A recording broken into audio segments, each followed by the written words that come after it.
Welcome to Tooni studio TV. Sundarvan जंगल में Tooni नाम की एक चिड़िया रहती थी। वह बहुत ही प्यारी चिड़िया थी। उसकी माँ सोना चिड़िया उससे बहुत प्यार करती थी, पर कुछ दिनों से सोना चिड़िया की तबीयत खराब थी और फिर कुछ दिनों बाद उसकी मृत्यु हो जाती है। माँ के चली जाने के बाद टूनी चिड़िया उदास रहने लगी। तब लक्की कबूतर अपनी बेटी की खुशी और अच्छी परवरिश के लिए मोना नाम की एक चिड़िया से दूसरी शादी कर लेता है। कुछ दिनों तक तो मोना चिड़िया ने टूनी चिड़िया से बहुत प्यार किया, लेकिन जब उसकी खुद की संतान हुई तो वह टूनी चिड़िया से नफरत करने लगी। उससे घर का सारा काम करवाती और कुछ गलत होने पर उसे बहुत मारती भी थी। एक दिन मोना चिड़िया अपने पति लक्की कबूतर से कहती है, तुम्हारी इतनी कमाई में घर का खर्च नहीं चल पाता है, कहीं बाहर जाकर क्यों नहीं कमाते? अरे मैं तो कब का चला जाता, पर बेटियों के डर से मैं कहीं नहीं जा पाता। अब अगर तुम कह रही हो तो मैं चला जाऊंगा, बस तुम मेरे पीछे टूनी और रानी का ख्याल रखना। अच्छा ठीक है। लक्की कबूतर नौकरी करने के लिए शहर के जंगल चला गया। अब मोना चिड़िया की आंखों में टूनी चिड़िया खटकने लगी। वो अपनी बेटी रानी के लिए बहुत ही स्वादिष्ट भोजन बनाया करती और टूनी चिड़िया को बासी खाना खिलाया करती। एक दिन मोना चिड़िया अपनी बेटी रानी चिड़िया के लिए मेवा डालकर एकदम स्वादिष्ट गाजर का हलवा बनाती है और फिर रानी चिड़िया को गर्मा गर्म खाने के लिए देती है। तभी वहाँ टूनी चिड़िया भी बैठी हुई थी। उसने अपनी माँ मोना चिड़िया से कहा, मम्मी मुझे भी थोड़ा सा दे दो। चल हट करमजली, अब तू मेरी बेटी रानी के खाने में नजर लगाएगी। चल हट, दूर हट, नजर मत लगाओ मेरी बेटी को। जा हट, निकल यहाँ से। नन्ही सी टूनी चिड़िया रानी चिड़िया के लिए एक गिलास पानी लेकर आती है। जैसे ही वह पानी के गिलास को नीचे रखने लगती है तो अचानक से हलवे की प्लेट को ठोकर लग जाती है और पूरा हलवा जमीन पर गिर जाता है। यह देखकर मोना चिड़िया का गुस्सा 7वें आसमान पर पहुंच जाता है और गुस्से से लाल होकर वह टूनी चिड़िया की पिटाई करने लगती है। पीटते पीटते वह टूनी चिड़िया से कहती है, करमजली नाक पीटी कहेगी, तू मेरी बेटी रानी चिड़िया से जलती है। तू चाहती ही नहीं थी कि मेरी बेटी रानी हलवा खाए। करमजली कल मुँही कहेगी, हट, दूर हट। नहीं माँ, मैंने जानबूझकर नहीं किया,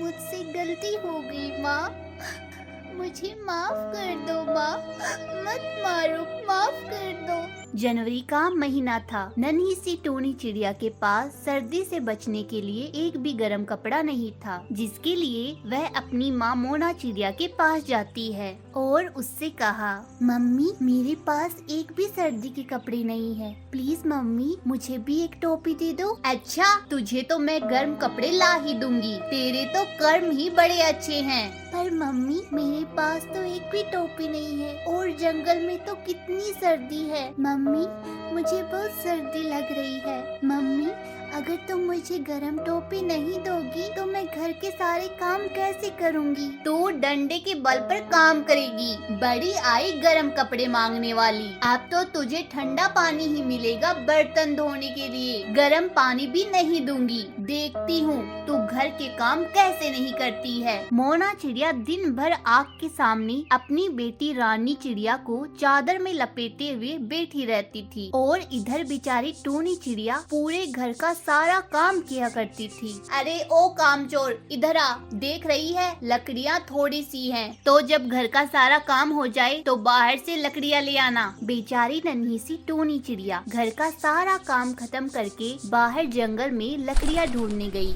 और देर रात लकड़ियाँ लेकर घर वापस आई, पर शैतान मोना चिड़िया ने उसे खाने तक को नहीं दिया। लक्की जी के घर वापस आने से पहले ही मैं इस टूनी चिड़िया का कहीं ठिकाना लगा दूंगी और जब पूछेंगे तो कोई बहाना बना दूंगी। अगले दिन जंगल में कड़ाके की सर्दी पड़ रही थी और तूफानी हवा चल रही थी और बर्फ बारिश भी हो रही थी। ऐसी बर्फ बारिश में मोना चिड़िया ने टूनी चिड़िया से कहा, अरे ओ टूनी चिड़िया, आज मेरी बेटी रानी का सेब खाने का मन कर रहा है, तो तू अंदर जंगल में जाना, जंगल में बहुत अच्छे अच्छे सेब हैं, जाकर लेकर आ। इतना कहकर मोना चिड़िया ने टूनी को एक टोकरी थमा दी। पर मम्मी अभी तो सेब का मौसम ही नहीं है और सेब के पेड़ पर पत्ते भी नहीं हैं। पतझड़ जैसा लग रहा है। तो मम्मी मुझे सेब कहाँ मिलेंगे? ये बात तो मोना चिड़िया को भी पता थी। उसने टूनी चिड़िया को 2-3 थप्पड़ लगाते हुए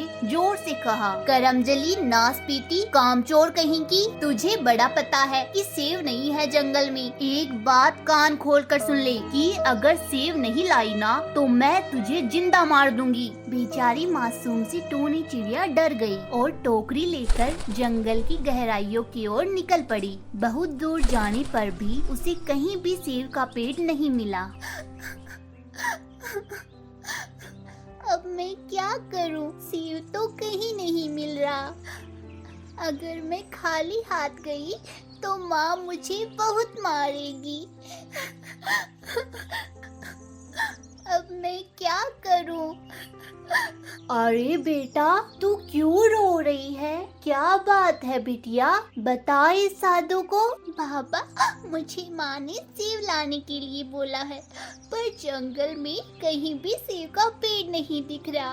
बाबा, अगर मैं सेब लेकर नहीं गई तो माँ मुझे बहुत मारेगी।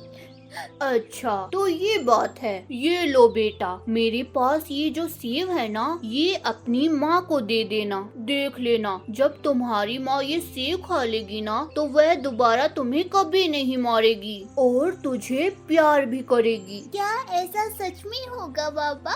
माँ मुझे कभी नहीं मारेगी और मुझे रानी की तरह प्यार भी करेगी?